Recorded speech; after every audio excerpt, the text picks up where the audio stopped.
जय हिंद।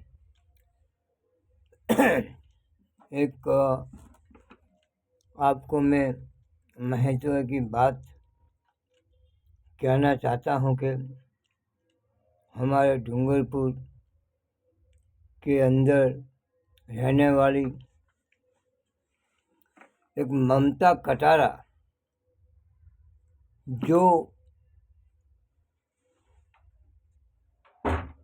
यहाँ पे नौकरी करने के लिए आई थी और इसके माँ बाप कुछ मजबूरी के हिसाब से नौकरी करने भेजी थी।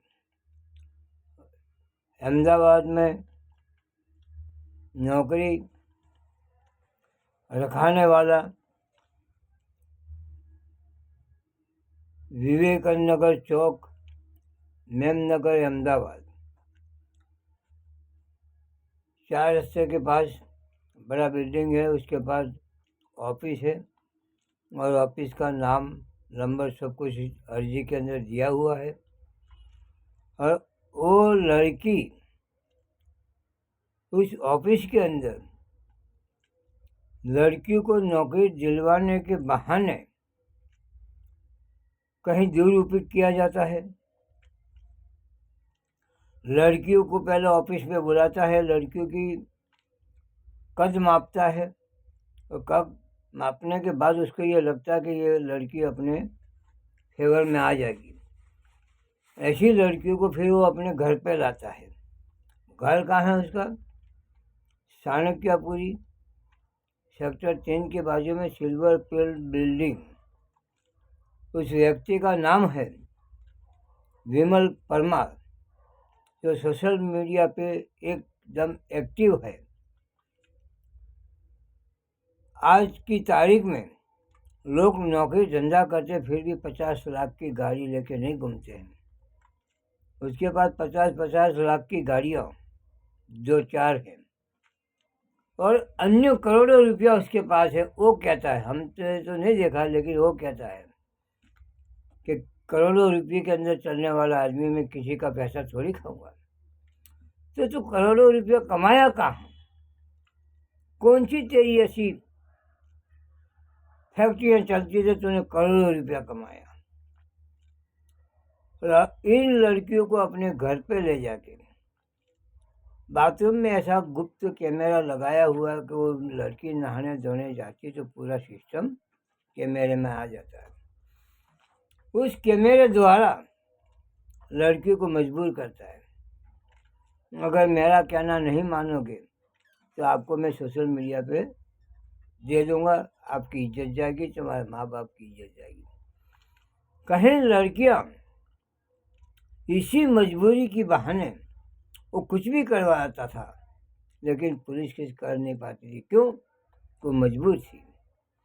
उसने इन लड़कियों की सारी ताकत उस कैमरे में कैद कर लिया था। इस बहाने से हमारे राजस्थान की कई लड़कियां लापता हैं। आज ये ममता कटारा है, ये डूंगरपुर शहर में बगल में एक छोटा सा गाँव में वहाँ की रहने वाली है। वो भी एक लड़की यहाँ काम करने आई थी और ये गई, उसके पहले थोड़े दिन पहले उसके घर पे थी, ऐसी कुछ बात हमें मिली है। लेकिन वो लड़की के बारे में वीणाबेन परमार उस ऑफिस के अंदर ले जाने वाली थी। वीणाबेन परमार ने अर्जी की, पुलिस केस किया। आज 12 महीने हो गए, 11वें महीने में अर्जी की थी। तो आज उस अर्जी का 12 महीने हो गए, लेकिन पुलिस का कोई हमें जवाब मिला नहीं है। हम हर चौकी में धक्के खा खा के थक गए, लेकिन कोई जवाब आज तक इस लड़की के बारे में हमें जवाब नहीं मिला। लेकिन इसमें मामला फिर और कुछ हमें डाउट जा रहा है कि जो लड़की वीणा परमार ने जो अर्जी की थी और विमल परमार ने इस केस को दबा दिया, इस अर्जी को दबा दिया। फिर वीणा परमार ने मुझे क्या बोला कि दादा कि अपने को ये मामले में अब नहीं पढ़ना है। तो सोचो कह रही थी मेरा भाई जेल में जाएगा, मैं जेल में जाऊंगी, ऐसे बहाना करके तो तूने मेरे से केस करवाया, तो अब तू जवाब तो मांग कि भाई हमने कुछ जो केस किया था उसका क्या हुआ। तो उसने बोला कि नहीं दादा, उसके माँ बाप को नहीं पढ़ी तो अपने को क्या पढ़ी है। तो फिर तुझे पढ़ी नहीं थी, तूने केस क्यों करवाया। वहाँ से ये लड़की गायब हो गई। गायब होगी मतलब घर जाती हूँ, मेरी बच्ची बीमार, ऐसे 100 बहाने निकाल के मेरे को ब्लैक लिस्ट में मेरा नंबर डाल दिया। वहाँ से कॉन्टैक्ट होना बंद हो गया। फिर इसकी माँ का मेरे पे फ़ोन आया कि भाई क्यों आप तो कह रहे थे हमारी जवाबदारी है, ये विवेक परमार को मैं जानता हूँ, हमारे को कोई हमारी बच्ची के बारे में न्याय नहीं मिला है। तो मैंने बोला आप जाइए, पुलिस चौकी में न्याय नहीं मिला तो अर्जी कीजिए। तो इन लोग पहली अर्जी देखो हमने वीना परमार के द्वारा इस अर्जी को डाला था। ये अर्जी, इसमें तारीख भी लिखी हुई है। ये अर्जी सारा लिखा हुआ है। ये लाइट में आपको कम दिखेगा।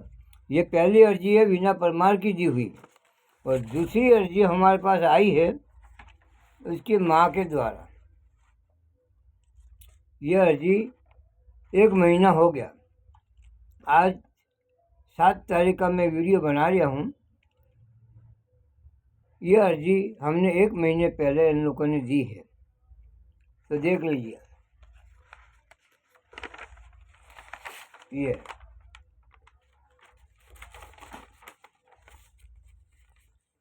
सारा हमने उसके कर्तव्य लिख के इन लोगों ने पूरा अलग अलग क्षेत्रों में अर्जी दी है। देखिए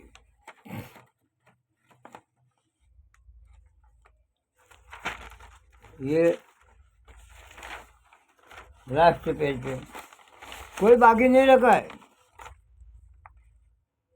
हमने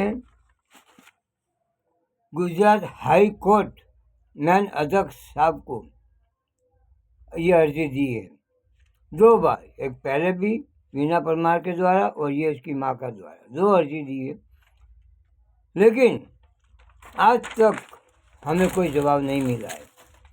गुजरात सरकार को